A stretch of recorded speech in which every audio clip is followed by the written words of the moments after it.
Japan के उत्तरी पहाड़ों में, जहां सर्दियां महीनों तक बर्फ ओढ़े रहती हैं, केंजी नाम का एक गरीब लेकिन ईमानदार लकड़हारा रहता था। हर सुबह वह कुल्हाड़ी कंधे पर रखकर जंगल जाता और लकड़ियां काटकर गांव में बेचता। उसका जीवन सादा था, पर दिल में अकेलापन गहरा। एक बर्फीली शाम लौटते समय उसे रास्ते में एक युवती दिखी। वह सफेद किमोनो पहने बर्फ में नंगे पांव खड़ी थी। उसका नाम युकी था।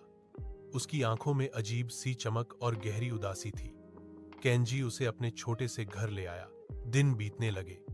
युकी ने घर को मुस्कान और गर्माहट से भर दिया। वह कम बोलती थी, पर उसकी मौजूदगी ही केंजी के लिए सुकून बन गई। धीरे धीरे दोनों प्रेम में पड़ गए और विवाह कर लिया। युकी ने एक शर्त रखी, तुम कभी मेरे अतीत के बारे में सवाल नहीं करोगे और मुझे अकेले बदलते हुए देखने की कोशिश नहीं करोगे।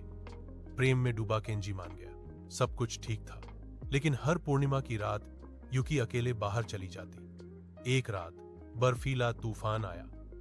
केंजी चिंतित होकर दरवाजे तक गया और अनजाने में भीतर झांक लिया। उसने देखा युकी का शरीर धुंध में बदल रहा था। कभी वह स्त्री थी, कभी सफेद लोमड़ी, कभी बर्फ की लहर।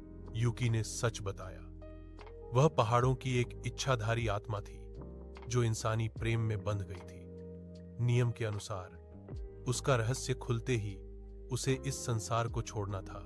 अगली सुबह युकी चली गई बर्फ में घुलकर। आज भी केंजी वही लकड़हारा है।